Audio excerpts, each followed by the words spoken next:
Después de 2 meses navegando, los barcos que descubrieron la ruta hacia las Indias Occidentales regresaron a Europa en marzo de 1493.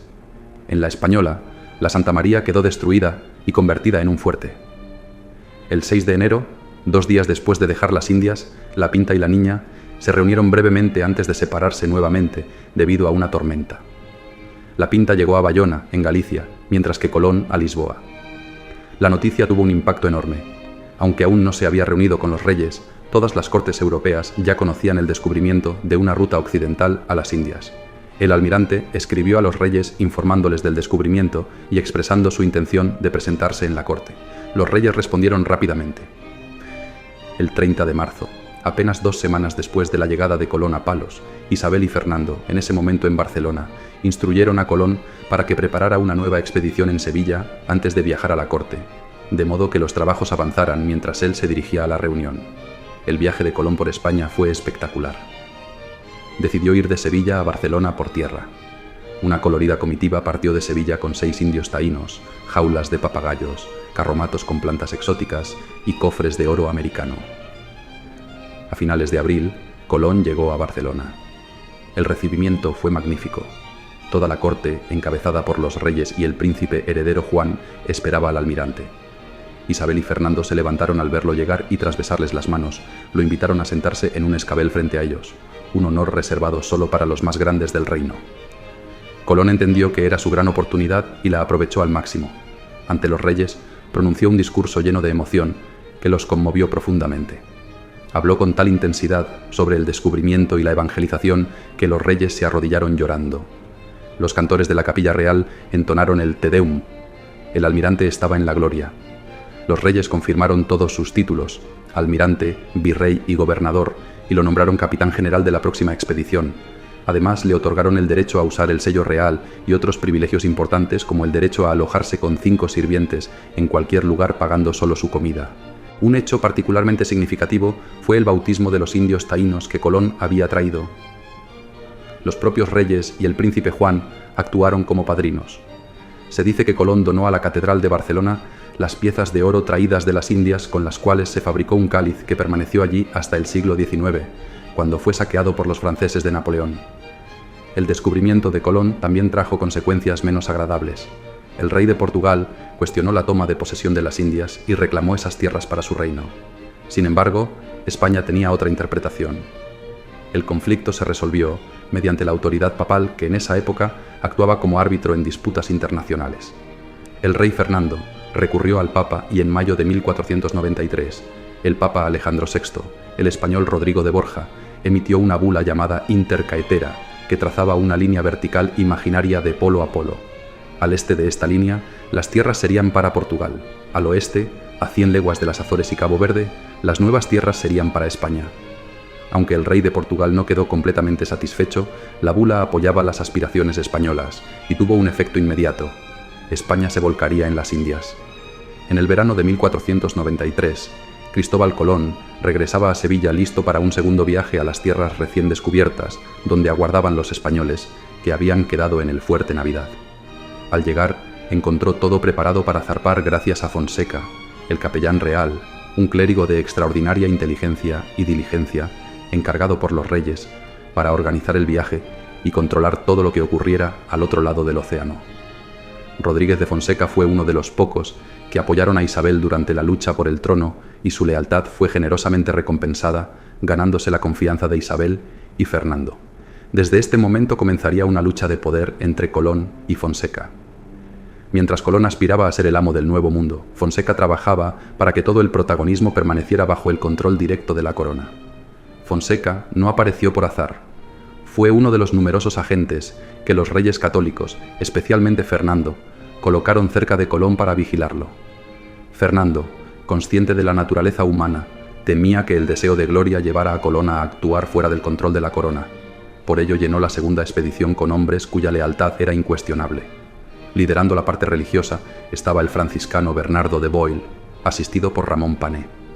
El jefe militar era Pedro de Margarit, acompañado por el capitán Alonso de Ojeda y posiblemente Juan Ponce de León. También estaba Juan de la Cosa. Colón también tenía a su gente de confianza, su hermano Diego, el marino Antonio de Torres, o el comerciante Pedro de las Casas. Otro hermano, Bartolomé, se unió tras regresar de Francia. Isabel y Fernando querían a Colón bien vigilado, creando así una oposición de bandos que marcaría los años siguientes en las Indias.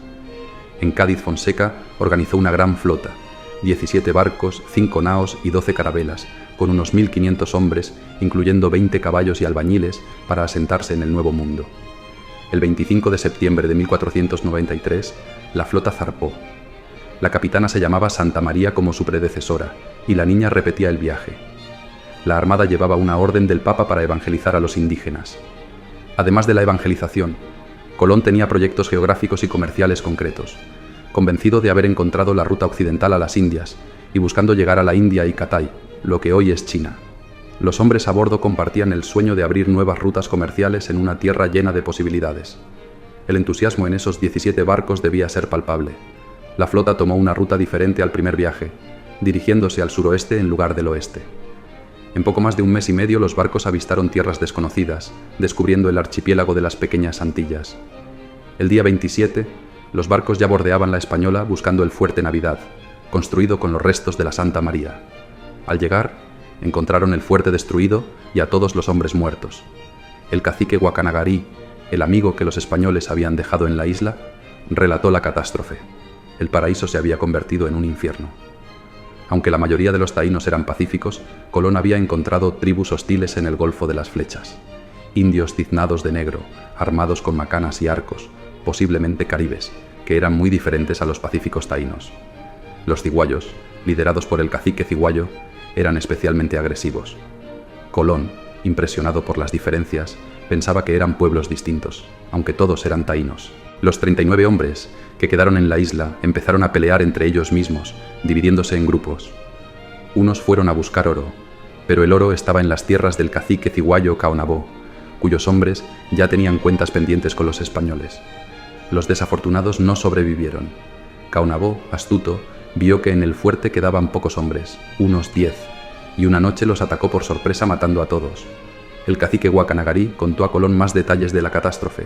Sus hombres habían intentado resistir a los guerreros de Caonabó, resultando muchos heridos, incluido el propio Guacanagarí. Los españoles habían perdido su único asentamiento en las nuevas tierras de la corona. Ahora enfrentaban un doble problema, un enemigo temible y la falta de una base logística.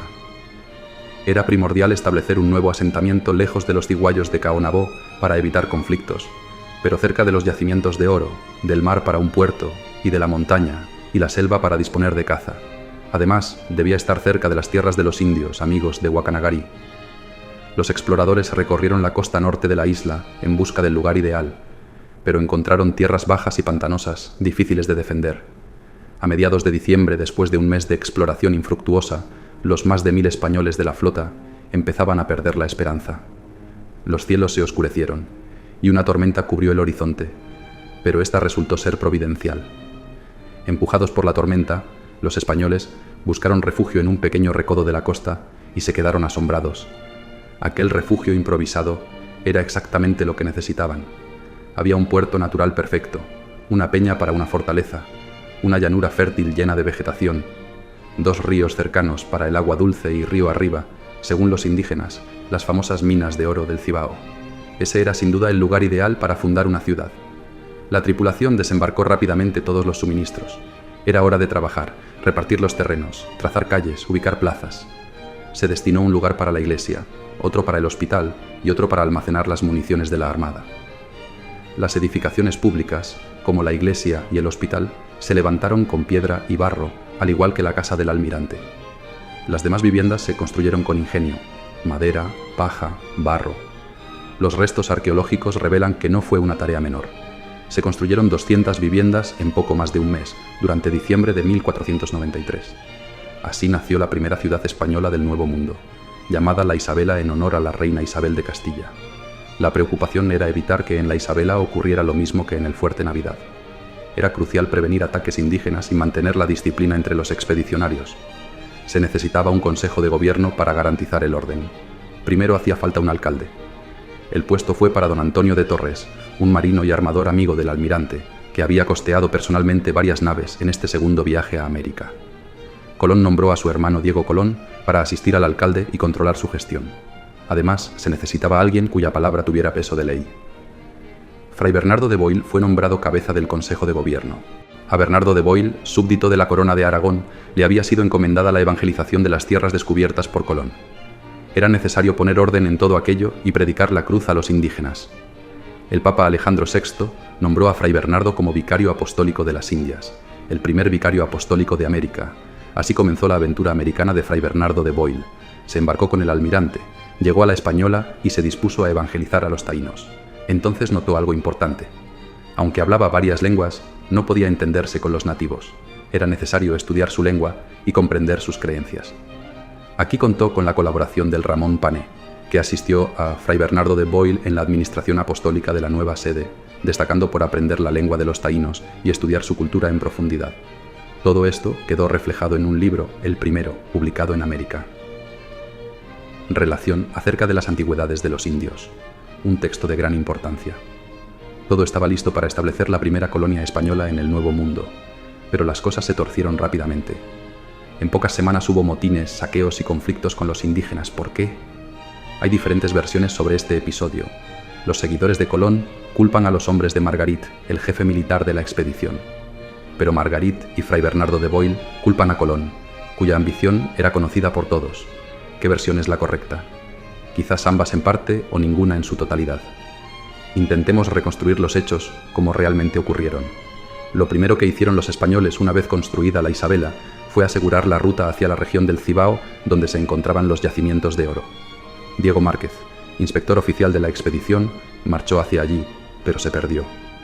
Colón decidió enviar un destacamento de rescate al mando del capitán Alonso de Ojeda. Ojeda exploró el Cibao y se enfrentó a los hombres de Caonabó, el cacique que había destruido el fuerte Navidad. Ojeda regresó a la Isabela e informó a Colón, quien ordenó construir una fortaleza en el Cibao. Ojeda marchó allí con Margarit y juntos construyeron la fortaleza de Santo Tomás. Mientras Margarit y Ojeda exploraban el interior, la situación en la Isabela se deterioraba rápidamente debido a la falta de previsión logística. La expedición no trajo suficientes materiales ni alimentos. Los colonos eran muchos y aún no habían resuelto problemas básicos como el abastecimiento y el cultivo de tierras. Con urgencia de ayuda, Colón decidió enviar un mensaje a España. Confiando en el alcalde de la Isabela, Antonio de Torres, a mediados de febrero de 1494, zarpó con 12 barcos. Llevaba un informe de Colón detallando los descubrimientos y los problemas en la colonia, solicitando dinero, suministros y herramientas. Colón, aunque enfermo, zarpó con 3 carabelas para continuar exploraciones. Sin embargo, los problemas apenas comenzaban. En su ausencia, la Española enfrentó hambre, violencia, traiciones y conflictos con los indígenas. En marzo de 1494, Colón exploraba el mar de las Antillas. Torres navegaba a España y Margarit y Ojeda construían la fortaleza de Santo Tomás. Mientras tanto, Diego Colón, Fray Bernardo de Boil y casi 1000 españoles en la Isabela repetían errores previos. La desorganización se agravaba con colonos desocupados actuando por cuenta propia. Los indios de Guacanagarí ayudaban, pero otras tribus se volvieron hostiles matando a todo español que encontraron solo. Diego Colón no pudo imponer orden y Fray Bernardo se desesperaba al no entenderse con los indígenas. En junio Bartolomé Colón llegó y encontró la colonia en desorden total. Surgieron 2 bandos, partidarios de los Colón y los que solo reconocían la autoridad de la corona. Margarit se peleó con Diego y decidió volver a España con Fray Bernardo de Boil, quienes serían los primeros en denunciar la incompetencia de Colón ante los reyes, omitiendo su propia responsabilidad. Mientras tanto, en el puesto avanzado de Santo Tomás, Ojeda resistía como podía los ataques indígenas. Tras la partida de Margarit, Ojeda se quedó con pocos hombres. El cacique Caonabó, responsable de la matanza en el fuerte Navidad, reunió a varias tribus y acosaba a los españoles. Ojeda, demostrando su valentía, se mantenía firme, pero sin refuerzos no podría aguantar mucho más. En ese momento, Colón regresó a la Isabela con 3 carabelas. Colón había descubierto nuevas tierras, recorriendo las costas de Cuba, Isla Juana. Estaba tan convencido de estar cerca de Asia que hizo jurar a sus hombres que Cuba era un continente, dejando constancia oficial de ello, aunque Juan de la Cosa dudaba en secreto. Colón se alegró al encontrar a su hermano Bartolomé en la Isabela. Este le contó las pésimas noticias. Todo estaba desordenado y la alianza con los indios de Guacanagarí estaba a punto de colapsar. Se culpaba a Margarit, quien ya había regresado a España y no podía defenderse. La hostilidad de los taínos crecía, reduciendo las áreas controladas por los españoles a la Isabela y las tierras del cacique aliado Guacanagarí. La situación en la Isabela se volvió insostenible rápidamente. Fuera de la ciudad reinaba el caos. Los grupos descontrolados y los indígenas eran igualmente crueles. En el fuerte Magdalena, el cacique Guatiguaná incendió una choza con españoles enfermos. Caonabó convenció a otras tribus de que debían expulsar a los intrusos, como ya había hecho en el fuerte Navidad. Sin embargo, Guacanagarí, el cacique del Marién, se negó a unirse a la coalición, queriendo ser fiel a su palabra y a Colón. Enfurecido, Caonabó ordenó secuestrar y asesinar a las esposas de Guacanagarí, iniciando una guerra entre tribus. A finales del otoño de 1494, Antonio de Torres regresó a la Española con 4 carabelas llenas de armas y víveres, lo que mejoró la situación de la colonia. Aunque seguía habiendo hambre y enfermedades y la hostilidad de los indígenas crecía, al menos se restableció cierto orden. Torres traía también una carta de los Reyes Católicos, solicitando a Colón que regresara a España para ayudar en la negociación con Portugal sobre la división de territorios. Esta cuestión era el problema diplomático más delicado del momento. Colón había tomado posesión de las Indias en nombre de España, pero Portugal impugnó este acto considerándolo de su exclusivo derecho. Isabel y Fernando obtuvieron rápidamente una bula del Papa Alejandro VI, reconociendo la soberanía española. Para evitar prolongar el conflicto, decidieron negociar trazando una línea en el mapa que dividiera el mundo en dos, lo que se resolvería en el Tratado de Tordesillas. Colón no podía desatender la llamada. Su futuro y sus títulos dependían de esa negociación, ya que sus nombramientos como virrey y gobernador de las Indias dependían de la línea que se trazara. Sin embargo, no era el mejor momento para viajar a Castilla. Colón sabía que debía regresar con riquezas y pruebas de su poderío para refutar cualquier acusación. Por tanto, primero debía resolver la situación en la Española. Colón ordenó una expedición de castigo contra los indios de Guatiguaná, que habían asesinado a los españoles en Magdalena y capturó a medio centenar. Luego encargó a Antonio de Torres regresar a España con esos cautivos para presentarlos a los Reyes Católicos y acallar las críticas en su contra. Colón se fijó un objetivo claro: pacificar la colonia y derrotar a los indios rebeldes. En febrero de 1495 se libraría la primera gran batalla entre españoles y nativos americanos.